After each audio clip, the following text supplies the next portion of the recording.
ഇപ്പോൾ സംവിധായകൻ കൂടിയായ രാജസേനൻ ചേരുകയാണ്. രാജസേനൻ, നമുക്ക് ഏറെ പ്രിയപ്പെട്ട, നമുക്കറിയാവുന്ന, നമ്മുടെ തൊട്ട് അയൽപക്കക്കാരനായ നമ്മുടെയൊക്കെ ഒരു പരിച്ഛേദമാണ്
ഇപ്പൊ വടക്ക് നോക്കിയന്ത്രമായാലും ചിന്താവിഷ്ടയായ ശ്യാമളായാലും എത്ര വ്യത്യാസമുള്ള സിനിമകളാണ് അതൊക്കെ. വെറും ചെറിയൊരു ത്രെഡിനെ എഴുതി എഴുതി എഴുതി എഴുതി അങ്ങ് വലുതാക്കി മനോഹരമായൊരു ടെക്സ്റ്റ് ആക്കി മാറ്റി. അതാണ് ചിന്താവിഷ്ടയായ ശ്യാമളം. എന്നും മലയാളിക്ക് ഓർക്കാവുന്ന ഒരു സിനിമ. അതുപോലെ തിരക്കഥാരചനയില് ഈ പറഞ്ഞ പോലെ സ്വന്തമായ വ്യക്തമായ ഒരു ശൈലി, അത് അദ്ദേഹത്തിന് മാത്രം അവകാശപ്പെട്ടതാണ്. സത്യത്തിൽ എന്നെ സംബന്ധിച്ചുള്ള വ്യക്തിപരമായിട്ട് പറയുകയാണെങ്കിൽ എനിക്കൊരു തീരാ നഷ്ടം. കാരണം സുഖമില്ലാതായപ്പോ മുതലേ പല പല സ്ഥലത്ത് വെച്ച് ഞങ്ങൾ കണ്ടിട്ടുണ്ട്. കഴിഞ്ഞ വർഷം ക്രിട്ടിക് അവാർഡിന് ഞങ്ങൾ ഒരുമിച്ചുണ്ടായിരുന്നു. ഞാനാണ് ശ്രീനേട്ടനെ പിടിച്ചുകൊണ്ട് സ്റ്റേജിലേക്ക് പോയത്. ഒക്കെ എന്നെയും വലിയ ഇഷ്ടമായിരുന്നു. പക്ഷേ നഷ്ടം എന്ന് ഞാൻ ഉദ്ദേശിച്ചത്, അദ്ദേഹത്തിന്റെ തിരക്കഥയിൽ ഒരു സിനിമ ചെയ്യാൻ എനിക്ക് പറ്റിയില്ല. അദ്ദേഹത്തെ ഒരു കഥാപാത്രത്തിൽ അവതരിപ്പിക്കാനും അഭിനയിപ്പിക്കാനും എനിക്ക് പറ്റില്ല. നല്ല സുഹൃത്തുക്കളായിരുന്നു. സുഹൃത്തുക്കളെന്ന് പറയുന്നതിനേക്കാളും ഒരു ചേട്ടനെ പോലെ ഞാൻ അദ്ദേഹത്തെ സ്നേഹിച്ചിരുന്നു. മലയാള സിനിമയെ സംബന്ധിച്ചിടത്തോളം ഈ വേർപാട് ഒരു അസാമാന്യമായ ഒരു നഷ്ടം, തീരാ നഷ്ടം. ആരോഗ്യമായിട്ട് കുറച്ചു നാള് ഇരുന്നിരുന്നെങ്കിലും ശ്രീനേട്ടൻ അവിടെ ഉണ്ട് എന്ന് നമുക്ക് വിചാരിക്കാമായിരുന്നു. ഇതിപ്പോ അതില്ലല്ലോ. ഭയങ്കരമായ നഷ്ടം. ഒരു രക്ഷയില്ല എന്ന് പറഞ്ഞാൽ ആലോചിക്കുന്നതോറും ആ നർമ്മത്തിന്റെ ശക്തി, പ്രത്യേകിച്ച് സന്ദേശം എന്ന് പറഞ്ഞ സിനിമയില് തീർച്ചയായും ഒരു വിടവ്, ആ ഒരു വിടവിന് നമുക്ക് മറ്റൊരു ആളെ വെച്ച്, മറ്റൊരു വ്യക്തിയെ വെച്ച് നമുക്ക് നികത്താൻ സാധിക്കുകയില്ല. അദ്ദേഹത്തിൻ്റെ അത്രത്തോളം വൈവിധ്യമാണ് അദ്ദേഹത്തിൻ്റെ തിരക്കഥ. അതിനപ്പുറം അദ്ദേഹത്തിൻ്റെ കഥാപാത്രങ്ങൾ, നമ്മുടെ സമൂഹത്തിൻ്റെ ഏത് മേഖല, ഏത് വഴിയെടുത്തുകൊള്ളട്ടെ, അദ്ദേഹത്തിൻ്റെ അവിടുത്തെ ഒരു പ്രതിനിധി അല്ലെങ്കിൽ അവിടുത്തെ ഒരു പ്രതിബിംബം ശ്രീനിവാസൻ എന്ന നടൻ എവിടെയെങ്കിലും അഭിനയിച്ചിട്ടുണ്ടാകും. തീർച്ചയായിട്ടും. അതായത് ഒരു സിനിമയും അദ്ദേഹത്തിന്റെ മറ്റൊരു സിനിമയും തമ്മിൽ ഒരു സാദൃശ്യം ഉണ്ടാവില്ല. അദ്ദേഹത്തിന്റെ കഥാപാത്രങ്ങൾ തമ്മിലും ഒരു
മേഖലയിലെ ഈ രണ്ട് തലമുറകളെ താങ്കൾ നോക്കിക്കാണുകയാണ്. ഈ പഴയ സിനിമാ മേഖല, അതുമായി ബന്ധപ്പെട്ട പ്രവർത്തനങ്ങൾ, മേഖലകൾ, ഇപ്പോൾ ഏറ്റവും പുതിയ തലത്തിലേക്ക് സിനിമ എത്തി നിൽക്കുന്ന ഒരു സാഹചര്യം. ഈ രണ്ട് തലത്തിലും ഉൾക്കൊള്ളാൻ സാധിക്കുന്ന കാഴ്ചപ്പാടുകളും പ്രവർത്തനങ്ങളും എല്ലാമായിരുന്നു അദ്ദേഹത്തിൻ്റെത്. തീർച്ചയായിട്ടും അദ്ദേഹത്തിന് ഈ അസുഖം വന്നില്ലായിരുന്നെങ്കിൽ ഈ തലമുറയ്ക്കല്ല ഒരു അടുത്ത തലമുറയ്ക്കും കൂടെ വേണ്ടി എഴുതാനുള്ള ബുദ്ധിയും ഭാവനയും ഒക്കെ ഉള്ള ഒരാളാണ്. പക്ഷെ അദ്ദേഹം തീരെ അവശനായി ഇപ്പൊ എഴുതാനോ ചിന്തിക്കാനോ ആലോചിക്കാനോ പറ്റാത്ത രീതിയിലുള്ള ആരോഗ്യത്തിന്റെ ഒരു പ്രശ്നം പുള്ളിക്ക് ഉണ്ടായിപ്പോയി. അല്ലെങ്കിൽ ഈ തലമുറയെന്നൊന്നും പറഞ്ഞൊന്നും പുള്ളിയെ പേടിപ്പിക്കാനൊന്നും പറ്റത്തില്ല. ഒരു തലമുറയ്ക്കും പുള്ളിയെ പേടിപ്പിക്കാൻ പറ്റത്തില്ല. അത്രയും അസാധാരണമായിട്ട് കഥ ചിന്തിക്കുന്ന ആളും കഥ ഉണ്ടാക്കുന്ന ആളും. അപ്പൊ അങ്ങനെ ഒരാൾക്ക് ഈ തലമുറയുടെ പ്രശ്നം ഒന്നും വരത്തില്ല. ഏറ്റവും നിസ്സാരമായ സംഭവങ്ങളെപ്പോലും അദ്ദേഹം പല ഇൻ്റർവ്യൂകളും നമ്മൾ കാണാറുള്ളതാണ്.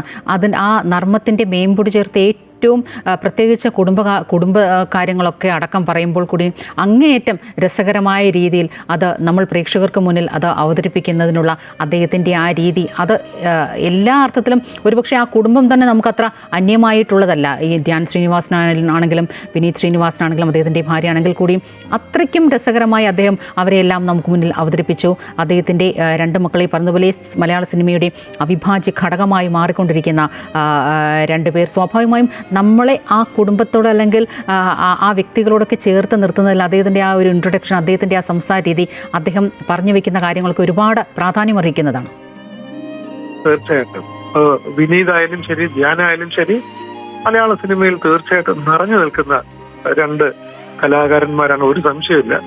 വിനീതും ഈ പറഞ്ഞ പോലെ നല്ല രീതിയിൽ മനോഹരമായിട്ട് തിരക്കഥകൾ ഉണ്ടാക്കുന്നുണ്ട്, നല്ല സിനിമ ഡയറക്റ്റ് ചെയ്യുന്നുണ്ട്. അതുപോലെ ധ്യാനം നിറഞ്ഞു നിൽക്കുന്ന ആളാണ് എന്ന് കരുതി അദ്ദേഹം മക്കളെ ഇങ്ങനെ എവിടെയെങ്കിലും വെറുതെ ഒന്ന് പുകഴ്ത്തിയോ അങ്ങനെയൊന്നും സംസാരിക്കുന്ന നമ്മളൊന്നും കേട്ടിട്ടില്ല. കാരണം അതിനൊക്കെ അപ്പുറത്ത് ചിന്തിക്കുന്ന ഒരാളാണ്. മക്കളോടൊക്കെ എല്ലാം നോക്കി നന്നായിട്ട് ചെയ്യണമെന്ന് ഒരു ഉപദേശം കൊടുക്കുന്നതല്ലാതെ മക്കൾക്ക് വേണ്ടി ഒരു സിനിമ റെക്കമെൻഡ് ചെയ്യാൻ പോവുകയോ അല്ലെങ്കിൽ മക്കൾക്ക് തിരക്കഥയിൽ സഹായിച്ചു കൊടുക്കുകയോ അങ്ങനെയൊന്നും അല്ല. അദ്ദേഹം വളരെ വ്യത്യസ്തനാണ്. അച്ഛനെന്നുള്ള നിലയ്ക്കും ഈ രണ്ടുപേരും വിനീതും ധ്യാനും ഒക്കെ പറയാറുണ്ടല്ലോ ഇന്റർവ്യൂസിലൊക്കെ, അച്ഛനും വളരെ വ്യത്യസ്തനായിട്ടുള്ള അച്ഛനാണ്. അപ്പോ തീർച്ചയായിട്ടും ഒരു